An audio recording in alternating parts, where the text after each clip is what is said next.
at the registrant. So we are going to let a minute or two just to make sure we let the registrants come in as so thank you for your patience.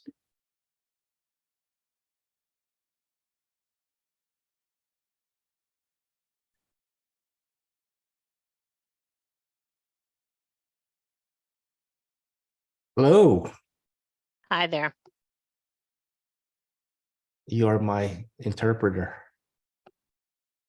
Yes, I am. Thank you very much for coming on. Sure, my pleasure. Okay. We're just waiting. Let's wait about 30 more seconds and we can get going. Screw up on my notes. It's in the top there. Let's make sure I got the title right. All right, we're gonna slowly get started on today's topic on inaccessibility affects our mental health. How it is just not easy to live a quality of life when things are difficult to manage. So this is Dr. John. I want to put my head in the right mindset here, talking about inaccessibility. But before I do that, thank you for coming on today and welcome. I want to first thank the team that helps me get this together. Emily, Hannah, were my new team members. Julie to coordinate all these things. Of course, the foundation for helping me support the topic and the interest in mental health. Mental health is a big topic these days, and it's important that we continue to make it a forefront of my life and possibly your life as well. So I want to start off by being personal about, and that's really what my podcast is about. I like to bring some personal experience as well as professional experience. And then as we progress, I want to hear from you. And as I assume, is everyone can see me okay? Let me know if you can't see me or hear me on the chat. So if you have any questions, I read through the pre-registration questions. I'm going to address some of those at the end towards the end of the podcast or webinar, and I'm going to go over some of the questions are addressed today. So if you have any video feeds not working, CC is working, sign out and back in. Okay, so want to make sure that is my video working?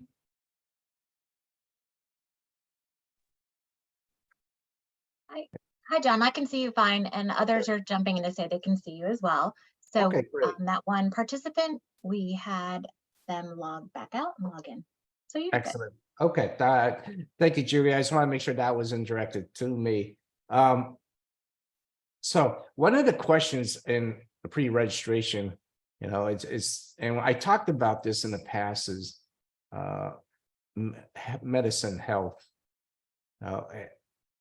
You are not going to get perfect treatment on all levels unless you're at a hospital specifically for rehabilitation or specialized population.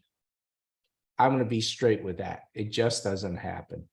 I'm in Pennsylvania. I'm not in a rural area. I'm in somewhat, there's plenty of people here, and a lot of large hospitals, but it didn't work out. It didn't work out for me. Even at my level of assertiveness and appropriate planning, I am still stuck with lack of appropriate care. Just like many of you who have emailed me about, they go to the hospital, they they don't know what to do for you, and you get in trouble. So I'm going to ask first question on chat here. Have you had a bad time ever when you're hospitalized? Yes or no? Just, have you ever gone to the hospital and had a bad situation happen? Okay, let's see if I'm going to guess, being biased, is that many of you at least had one bad experience, right? Correct. So yes or no? All right. Is there any? Yes, everybody. So even today, because I developed a sore during my hospitalization, even today I had to manage my sitting time.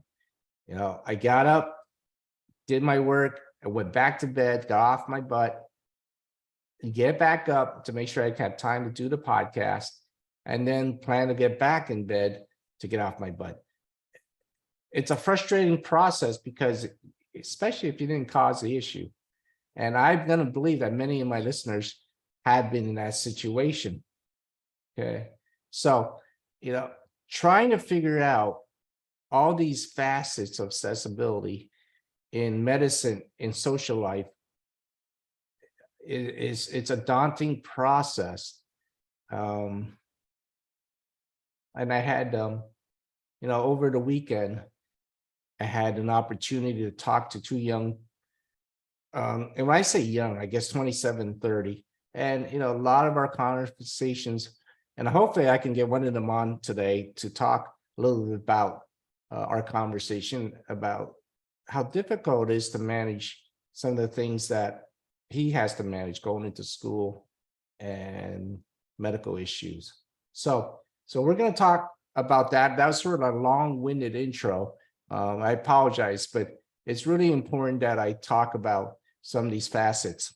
So let's start talking about inaccessibility. I was looking up some of the research in it, and one of the main factors is home adaptation. Now, how many of you? Well, let me take that back. The question would be I assume many of you had adapted your homes. Can you tell me on your chat what areas of your house did you adapt? Okay, so if you can type in on what area, like, did you do the bathroom? Did you do the kitchen? Did you, was there a main area that you had a priority in accommodating yourself? Okay. Jen said that it was the bathroom, bedroom, front porch, okay, stair lift.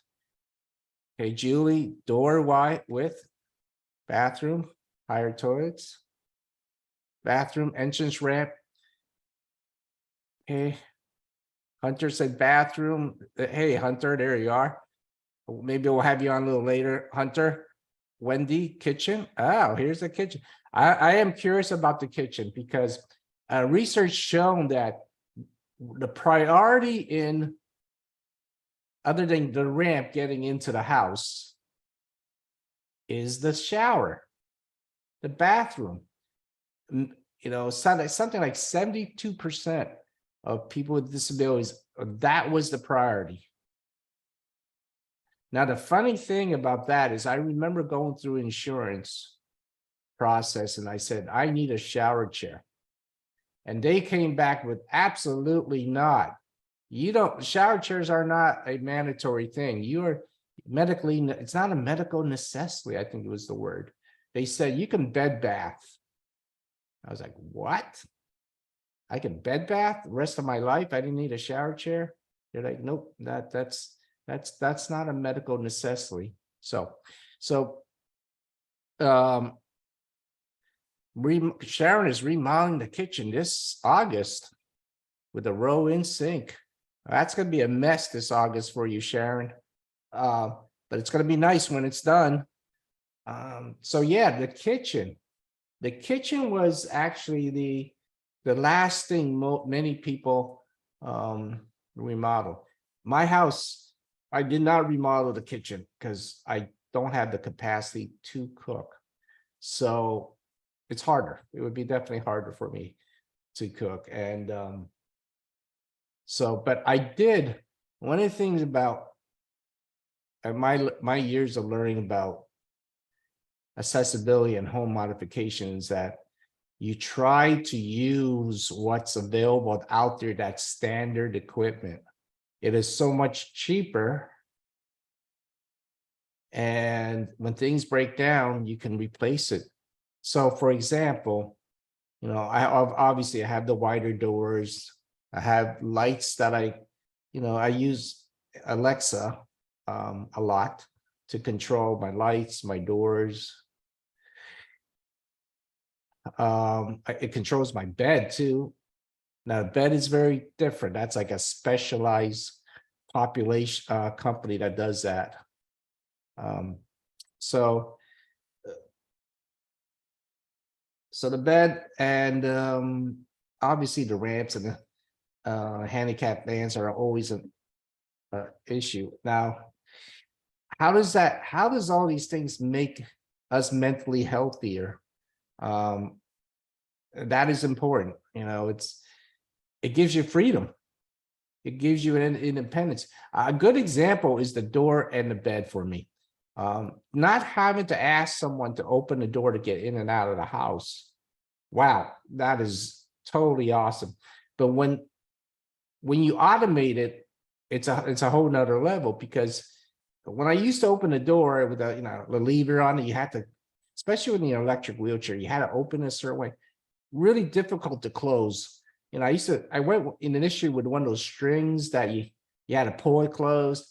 And then I think I even moved up to a level of having a service dog. Service dogs are awesome, but they are dogs and they are a huge responsibility. And for a person like myself who never owned a dog in my life, and then having a service dog, it was a whole different world. And now you automate your house, you got electric doors. And I was fortunate to find a company that helped me automate my hospital bed. It allowed me to adjust my head. Sleeping is huge when it comes to comfort. So, having that is awesome. And mentally, it really made me feel less of a burden, to be honest. Being a burden for your caregiver is such a huge factor in our existence. How many of you listeners felt like you're a burden to a significant loved ones? Maybe your spouse, maybe your parents, maybe even your caregivers. It's a yes all the time. James said, yes, yeah. And nothing worse in your mental health than to feel like you're a burden on someone you love and society. How broad do we want to go with that? When I see my patients in therapy, especially a person with physical limitations and paralysis, one of the first things we talk about is that guilt, that sense of guilt of feeling like you're burdening your family, physically, financially. You lost that independence. And so that's the goal of these podcasts, to make you not feel like a burden, be more independent, and, hopefully move on with life. It's not easy, I'll tell you. Okay. So we talked about, the greatest areas of, we need our showers, we need the wider doors. Those are mandatory. Use the equipment that's out there already. Like I said, I turn my electric fans on and off at night because using these little controls from Alexa. I turn my lights on, I open doors. So those are great things. When it comes to accessibility of medical facilities and doctors, it is daunting.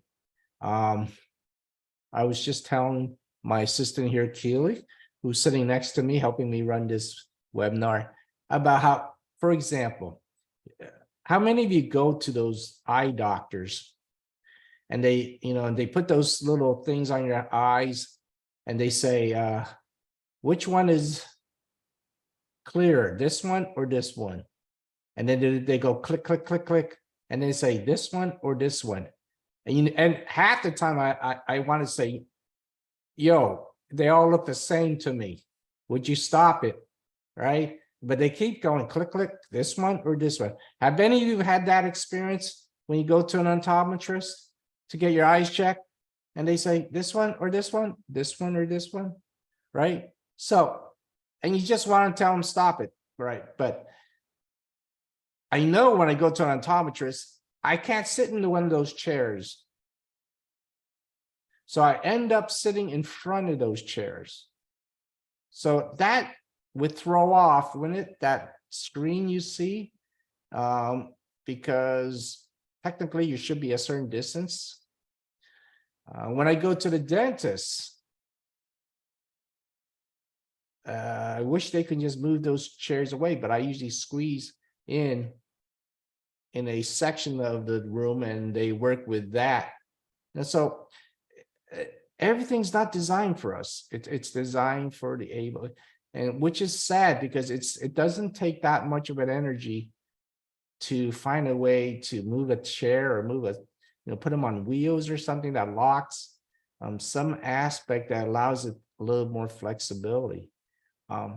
So fighting the battle of structure, did you know that mental health wise, the pure structure, accessibility of these structures, by just making them accessible, improves our quality of life? Now, think of it.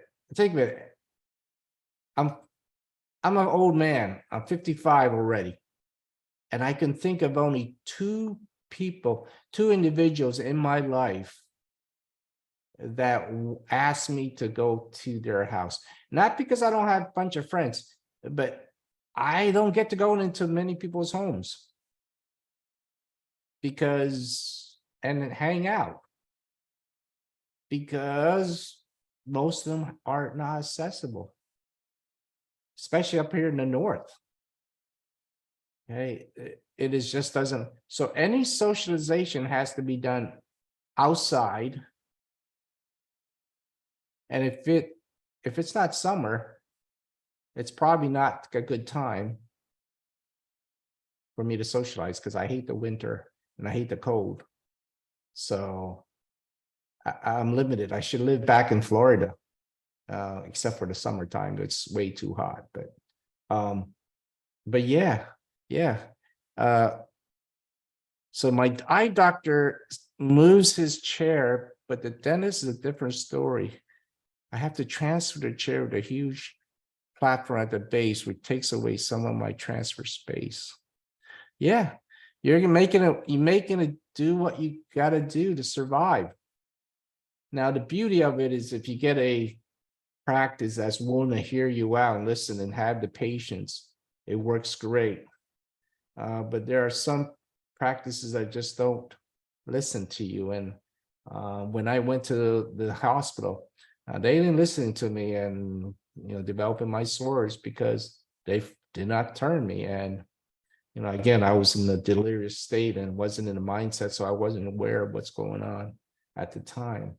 But yeah, socialization, accessibility, just having a structural access will improve your mental health and improve your ability to socialize.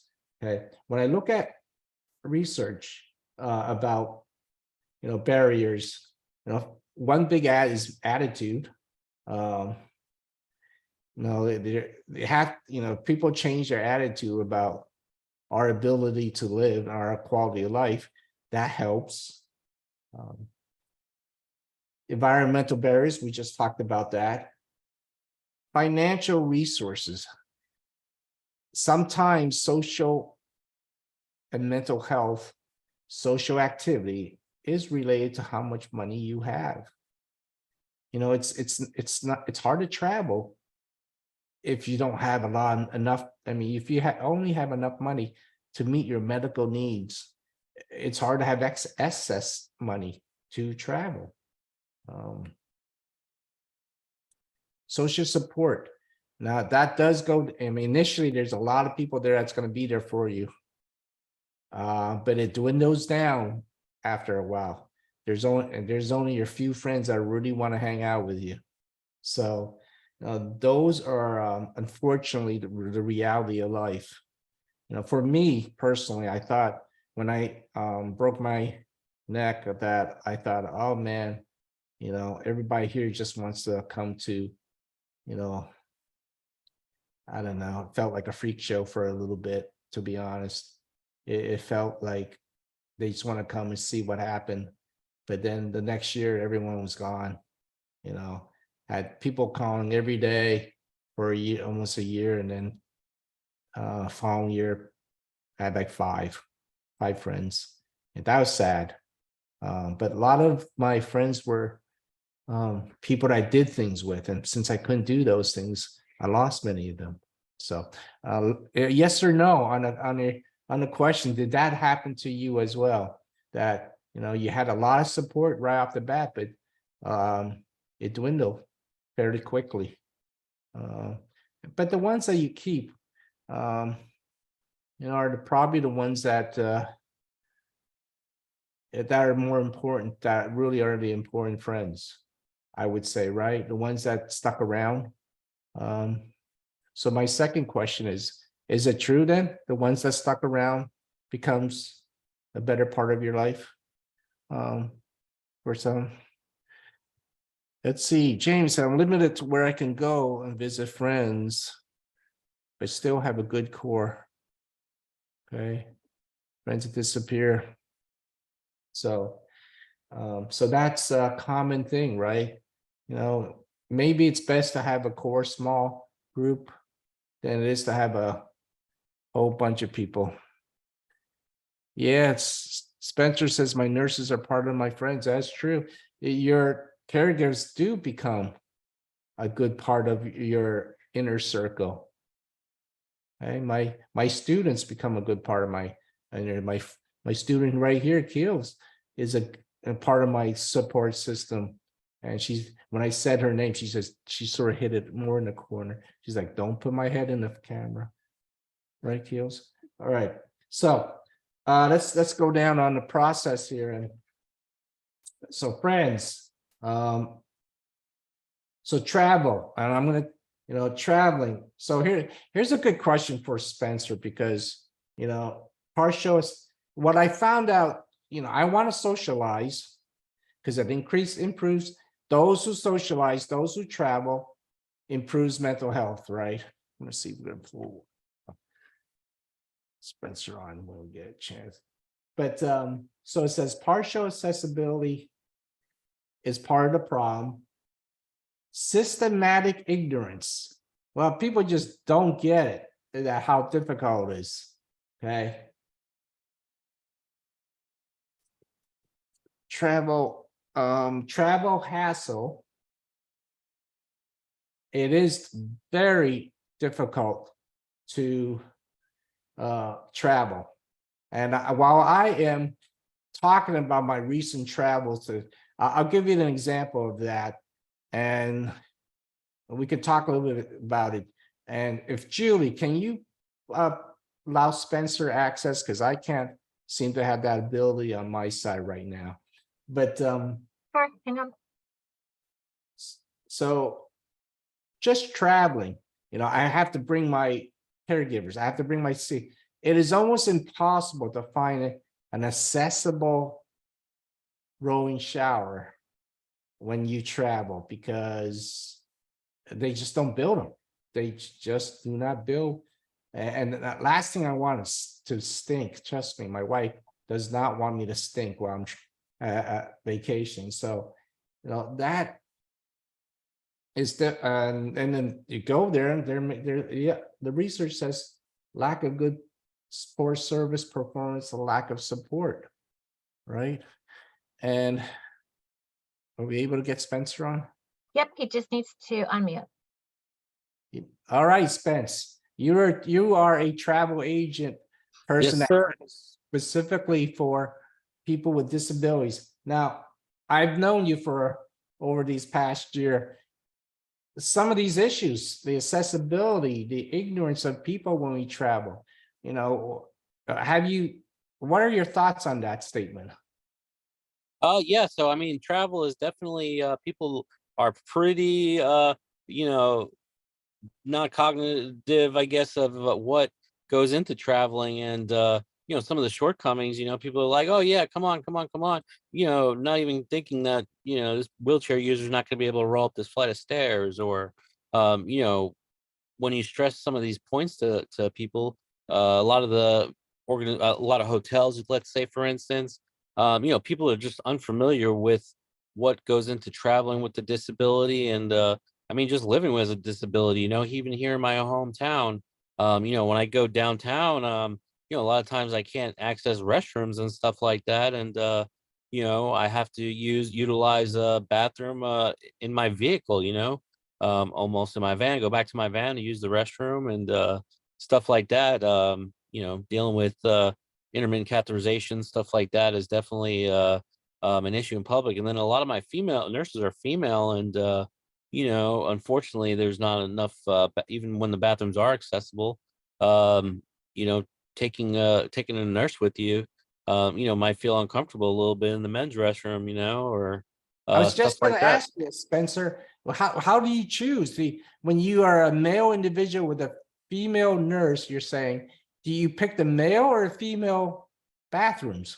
I I sounds mean, like well, it's always a point of contention with me and my nurses. They're like, just come in the women's bathroom with me. I'm like, well, you're trained to work with guys, so I'm like, you come in the guys' room with me. I'm sure the guys maybe mind a little bit less than the women sometimes, but you know, hmm, but yeah, it's kind of both ways. I'm kind of uncomfortable going in the women's bathroom, and they're uncomfortable coming in the men's room. And so it just depends. right. Uh, Wait, Spencer, you're telling me you can't cath in public? No, I mean, I'm just kidding you. I'm not to just say I haven't, not to say I haven't gone behind a couple dumpsters here and there, ah, New, yeah, New Orleans, you try New Orleans out for a couple days and, you're going to be just like everybody else peeing in public before you know it. So the dumpster capping, okay. I'm gonna have Yep. to look up an article on that, how that works. But so, one of the articles I read about travel is that a lot of agents just don't understand the process of, and someone even wrote the bed height of many of the beds, and I'm assuming they're too high. What are your thoughts on that, Spencer? My thoughts on that, well, it's even more complicated than just the bed height. So as far as the bed heights go, I mean, I've had some clients that we've booked travel for in a hotel that's been the same exact hotel, and then literally 2-3 months later, we booked that same hotel, same room for another client, and we weren't notified that they changed the bed from to a platform bed, and here we go, we have a client with the Hoyer lift that this room was accessible a couple months ago, but apparently somebody made the bed frame break there and they had to replace the bed, and instead of using the same type of bed frame, they just put a platform bed that was available in there, and that platform bed unfortunately is doesn't accommodate all of my clients that travel with Hoyer lifts and other types of devices like that. So there's a lot to it, and Right. it's not necessarily it's just the lack of uniform standards. Why we do have the ADA is provide some great access and stuff like that. Does allow more things to be accessible. There's still a lot of shortcomings, on the business end, and then maybe some shortcomings in the ADA as well that just weren't thought about at the time and stuff like that. Um, and then enforcement of it is also uh, There is takes a none. lot. There's very There's little. none, yeah. Yeah, there's Lara. Well, thank you, Spencer. I appreciate you popping on here and allowing us to a quick talk about travel issues. I know it's not, I mean, I would say that for many of us who want to travel, which I don't do often, is to go to someone that knows about traveling with a person with a disability. And there are a few individuals out there that know the process and have done it themselves. So it can be done. It's just a lot more difficult for quadriplegics like us to do that because, we got this heavy equipment that we're like, dragging along. So thank Absolutely. you. The recommendation is always buy travel insurance. Oh, that is true. That is true. And read the fine print because like this is the most very important for even a small little trip, but there's what's called pre-existing conditions, and a lot of the insurance policies, are not not covered under the same policies of the Affordable Care Act and all that kind of stuff with pre-existing conditions. So pre-existing condition may not be included in those travel insurance policies, and obviously being in a wheelchair is a pre-existing condition. So I've had people that have purchased their own travel insurance policy, and they were unfortunately still denied because they considered being in a wheelchair a pre-existing condition. So Wow. there's Wow. definitely some rules on that that you really have to maybe use an expert and clarify all those little details that might Yeah. might save you thousands of dollars or catastrophe and stuff with your trip. So Okay, yeah, that's a great thought and suggestion, Spencer. Make sure you pick the right insurance for your because hey, this year I got, if those listeners who's been with me for this whole year, I've been sick. I had to cancel two potential trips, and luckily both the times I had insurance and they were both covered for some reimbursement, at least most of it. Not all of it, but most of it. But so having the right insurance. So Spencer, when after you get off, can you tell someone just asked Hannah, can they get your contact info? So can you either type it up in our chat in your contact, please, when you get done? Okay, I think we're out. So absolutely. Okay. Thank you, Spencer. And that Spencer is a great guy. I know him for these past year for travel down in Florida. So he'll put that up for you as soon as he can. So when it comes to travel, though, I have now I'm going to say to you, look, yes, it is very difficult to travel at times. So the environment barriers, if we change it, it makes it easier. If you go to somewhere warmer, somewhere newer, and you're not going to Europe, I'd love to go to Europe, but when you got things that are 1,000 years old, they're not ramped. There are steps everywhere. There are cobblestones everywhere. I don't expect to get out and just cruise around. When I was down in Florida at University of Florida, man, I was amazed that everything was accessible.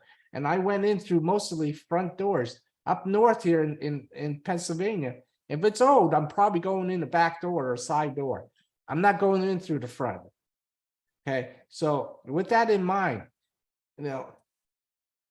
newer places make an effort to do that. Now, except for flying, that's one area that they don't seem to get their act together. Now, one article said, look, it's not about travel that makes make you had better associations.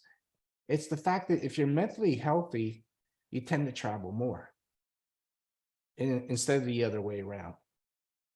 So greater self-care, I'm going to read it from my notes here. Greater self-care and mental health decrease experiences and barriers. So think about it. So if you're not depressed, if you're not sad, if you're not frustrated, if you're not angry, if you have a better control of your life, if you feel like, and that's hard. I mean, I'd be lying to you if this year when I got the sore, I'm like, oh my God, a sore, that is like months, feels like years, months of rehabilitation to get that healed. I knew the next 5, 6, 7, 8 months of my life was going to be not fun. I was going to use another language, but it was not. Interpreters, are you allowed to curse? Like if I cursed? All right. Well, I didn't do it. I just said crap. But how many of you on the chat? How many has anyone of you had a sore? If you've been in a wheelchair, I am curious if have you had a sore in your life? Because it is a pain in my ass. This sore, literally. And so yes, no, yes. Oh yeah, Jen said yes. Wendy's like yes. Okay, Kathy, yeah, have one now, Kathy. I'm with you. Okay.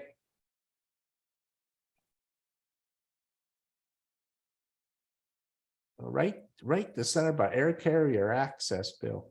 Thank you. That's another way for us to advocate for ourselves. Okay, so yeah, and how, out of all of you who had a sore, any one of you ever use a wound vac? A wound vac on that sore?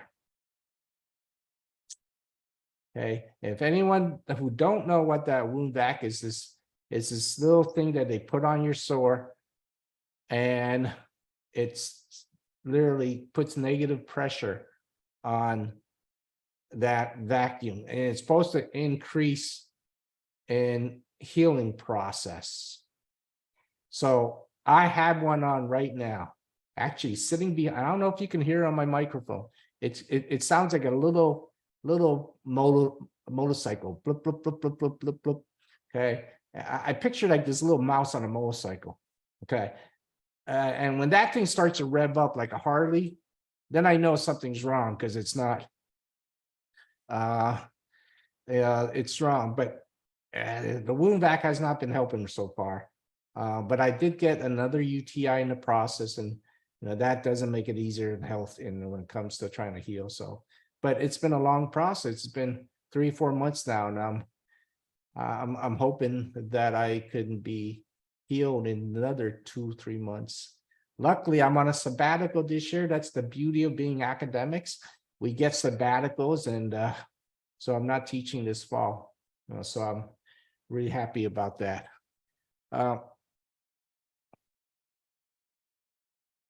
Oh man, Jamie had one for 2 years. Yeah, 2 years. Don't tell me that, Jamie. 2 years? I don't want 2 years. Holy cow, that's not good. That's not good. Oh, I'm gonna get so annoyed, that little clicking noise behind my head. But I am in bed way too much. So, all right, so let's go. One of the things I want to talk about is an opportunity for access. I met with Hunter over the weekend. He had a question. Now, Hunter and I have a little experience in the sense that I knew Hunter before his injury. Hunter was a wrestler. I worked in sports psychology. His coach was a friend, a classmate of mine. He brought his team to my house. I did my dance and spiel about sports psychology and mental strength. And unfortunately, a few years later, Hunter became disabled, and he had a few questions about college life, jobs, and so it was a lot about accessibility to education and career. So Julie, can you put Hunter on our? So Hunter asked, what are some of the best ways for quadriplegic to career build, and and what kind of careers that's best for individuals with minimal movement. So Hunter, are you on? Yep, I'm here. Hey, good to have you. Thanks for having me. Yeah, Hunter, you want to ask sort of online here what we talked about, about accessibility and careers? Well, needless to say, in my shoes, it just took a lot of time trying to figure out specifically what I wanted to do. And again, a big part of it that makes it difficult is how to go through the whole process and what is accessible for me. And it's difficult finding the necessary resources to go about things. Yeah, so I mean, right there, you're saying it's so complex. Having a career, one, I believe you mentioned, it's been about 4 or 5 years for you to get to a level of figuring out what I really want to do with my life, which is not uncommon for a young person anyway, but it's a lot more difficult for a person with a disability. But you're also saying, where are the finances to do all this, right? The Right. Yep. resources to go and to how to go about in going to, I mean, we could do a whole podcast on education, and we probably will. But one of the things I mentioned to Hunter was, start with success, taking a class, one class at a time, and Yeah. just you can handle that, right? That's what if I remember correctly? Yeah, definitely. And I think that's a good way to tackle it. Just stepping in, getting your feet wet a little bit, and don't work myself too hard, but just to see if I'm comfortable doing it. Okay. And probably, like you told me as well, looking maybe to do like just a course or two and just see how it goes. Because you never know until you try, you know what I mean? Yes, yes. My recommendation, people who are trying to figure out what careers they are now, in hindsight, when I say to someone, wow, you want to be a psychologist, well, that's a thing you can do, being a person with limited medical motor function. However, being a psychologist is a lot of schooling. If I had to do it over again, I would always recommend, if you're good in math, computer science is the future, and it is financially, career wise, it's a great, financial support, I guess. And so some of those things, but that's down the road, and for Hunter, I said, is learn how to study, learn how to be a student, learn how to be great at classes you don't like. That's Right. how That's something you I'm can trying to figure out as guarantee. well. I'm sorry, say that again, Hunter. No, I was just saying that's something I'm trying to figure out as well, because before my injury, I was always a really good note taker, but because of the limitation, I can't use my fingers as well. I can use my palms, but it's still not fast enough to keep up with the lecture and stuff when taking notes. But you mentioned to me a few tips, but to, look for possible people who could help me out, find out who takes good notes, and seek help as much as possible. Yeah, I mean, I went to school during the old times, and I would just look around and see who took a lot of notes, and I would photocopy them.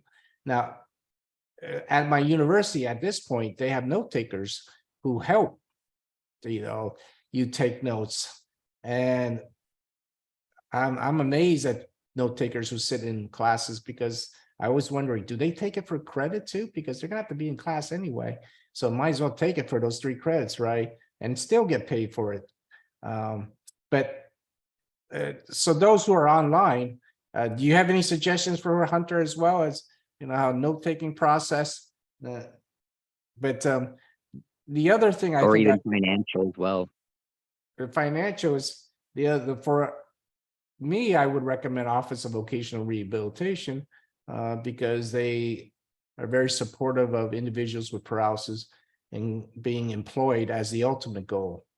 Okay, so education, employment.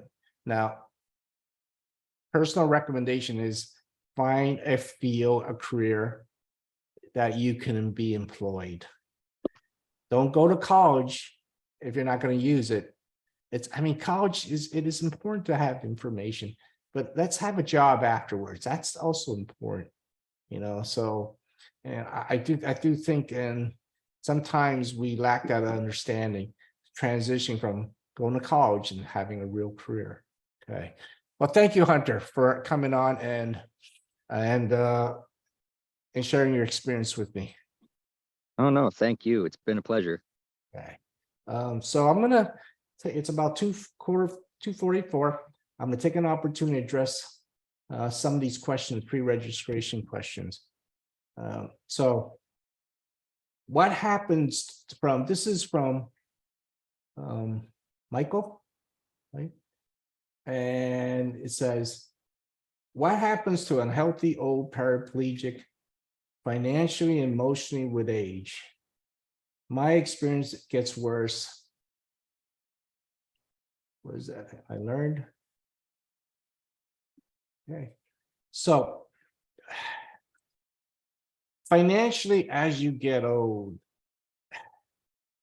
it doesn't get better. If you had a career, you think of it, if someone is going into retirement age, and now you're going from an income source if you worked to without that income. Hopefully you have a pension in your career, but finances tend to drop down. Your greatest earning opportunity is usually in your late 40s and early 50s if you took out a normal career run. Okay, now that is for a person that's not disabled, though. When it comes to a person with disability, I'm going to say that has the same trajectory. If you worked all your life, I would say that's probably less than others who are able-bodied, only because you have more medical costs. So your overall savings is probably less. But medically, you're probably going to be deteriorating. Research showed that if you can get to about 65 without any major chronic illness, the likelihood of you making 90 years old is somewhere around 80%. So listen, if you can get to 65 without a chronic illness, you're going to probably make it to your 90s. But we're not in that boat. We already have a major chronic illness. And at the age of 55, like I am, I'm already experiencing medical issues that are probably a decade to 2 decades older than I am. I am falling apart as we speak. And that is something that's been a hard adjustment for me. I no longer can be as productive in my career as I wanted to. And I don't know, anyone out there having that same experience as they get a little older. And that is an adjustment for you, Michael. You're going to have to start spending a little bit more time in acknowledging what's falling apart. But if you do that, and that's what I'm trying to do, I think I can be a little healthier. If I can get through this year and get this sore under control, I hope that I can go on to have a better quality of life. Ultimately, it's a quality of life that I want to improve. Okay, so another question from Judy. Judy says, I am attending this on behalf of my husband. Thank you, Judy. Good for you. Who is a quadriplegic. What impacts does inaccessibility on medical tests and procedures have, not only on physical but mental health status for those with paralysis? And the answer is because it's maybe pretty obvious. It's because it's harder for us to get access to all those things. Mentally, it makes it harder for us to adjust. It is frustrating. Every time, it's like going to a restaurant. Every time I think I'm going to go to a restaurant, I have to right away think, can I get in? Once I get in, can I get through to the tables? So access, there's just so much layers of frustration that comes with medical access. And so be prepared, Judy. It's critical that, heads up, it's critical that if you are a caregiver, and I hope, and if you're listening today, you be cautious of having burnout. Caregiver burnout is huge problem. And so I hope I answered that question for you. let's see, Lisa asked, how to find a rehabilitation psychologist in Virginia? So I already talked to our Zach, our information specialist here. So the best way to find a good mental, now, I've always proposed that find a counselor, therapist, psychologist that understands you and rehab. Now, there's good psychologists out there that may not know about paralysis individuals, but they'll learn, but that takes time. So if you want someone who really knows about that whole process already, is go to the American Board of Professional Psychology. Okay. There it is. Exactly. She just put on, if you go on there, and we did that right before I came on today, and we clicked on that and we looked at, we put in Virginia, we put it, and right away, bang, 1, 2, 3, 4, 5, 6, 7 psychologists, mostly in the Richmond area, that are board certified rehab psychologists, like Dr. Thomas Campbell, Dr. Chopin, Dr. Hess. So a lot of board certified. Now, unfortunately, it is all narrow to the major city. So if you need help to find someone, get on American Board of Professional Psychologists. I am a board certified psychologist as well. Yeah, that would be the easiest way. All right, let's see. Is that Eliza? It's Liza. So is there a way to get out of medical spider web? She writes, why do we become a forever patient? So seeing so many doctors so often, if there's any way to have people with spinal cord injury out of the opiate law, like people with cancer, yeah, that is a hard one, because I was just thinking in my head the other day, how many doctors do I have? I mean, I have my primary care, I have my endocrinologist, I have my nephrologist, I have my urologist. Let's see, I have my pulmonologist. I've seen only once though. It's like, how many doctors? I don't have a gynecologist. I'm holding off on the gynecologist part. Okay. Eventually, I probably will end up having a gynecologist, knowing the way I'm going. Seems like everybody's jumping on the boat here, but bandwagon, right? But so you need them. And psychology is a little different model, because psychologists want to make you independent. If you're seeing a psychologist for all the time, rest of your life, then I'm going to say, in my opinion, the psychologist is not doing their job. Their job is to get you in, make you a better person, and work with you and get you out, and then you hopefully can manage the stress of your life. But now, don't get me wrong, you can go back to see him and get tune-ups, but ultimately, you should be a better person. A medical doctor is not that way. A medical doctor is, oh, you're doing okay? Here's your medicine. Come back and see me in 3 to 6 months. Now, don't get me wrong, again, there's plenty of great medical doctors if they have time to talk to you.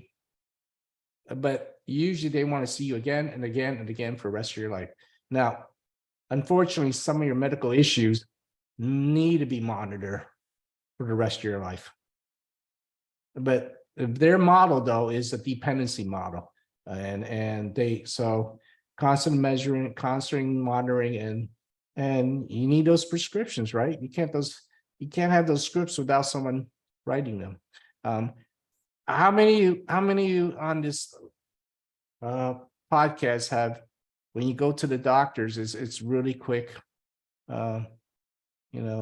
similar to my experience. It's fairly quick. You go in, they ask you a few questions, and you're out. So yes, no on that last yes, no question. So Yep, in and out. Okay, in and out, Chewy. Yeah, yeah. It is a common experience for us to, you spend more time in the waiting room. Well, it's waiting room A and waiting room B. Waiting room A is when you sit there and you tell them you're there. And waiting room B is when you go inside and the nurse takes your blood pressure and you sit there again. I hate waiting room B. At least waiting room A, I get to watch TV. And usually it's always a show on how to build your house or redo your house. Discovery Channel, I guess. I don't know. I'm not getting paid by Discovery, trust me, but that's all I've ever seen. Whenever you go there, it's always, and then I go home and I want to renovate my bathroom or my kitchen. So, you know, it's weird. You go there and there must be some type of connection between these doctors and home builders, or Home Depot. But thank you, everyone. I hope you enjoyed today's podcast. I want to, Hunter just brought up, I mentioned about being cautious with antibiotics. Yes, we're resistant. I'm resistant to many antibiotics over these many years. Be careful about those antibiotics. Talk to your doctors about that. You know, talk to them about how to manage your antibiotics, because we take a lot of that for UTIs. And if you're sick, you can't socialize. That's what I'm happening right now. My mental health is down because I'm not seeing people, as many of my friends as I usually am. And I'm a people person, so I need my friends. And being home a lot makes it harder for my mental health. You know, so I'm going to leave with this. Listen, please, if you like this podcast, do the evaluation. If you don't like the podcast, do the evaluation anyway.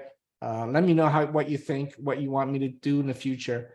You know, in the past, we focused a lot more on spinal cord injury. You know, we're trying to focus a broader spectrum of individuals with paralysis. Have your friends, talk to your friends, invite them to the podcast, and let them know we exist every second Tuesday of each month at 2:00. And this is Dr. John, living well. Please talk to you soon. Thank you for having me. Bye-bye.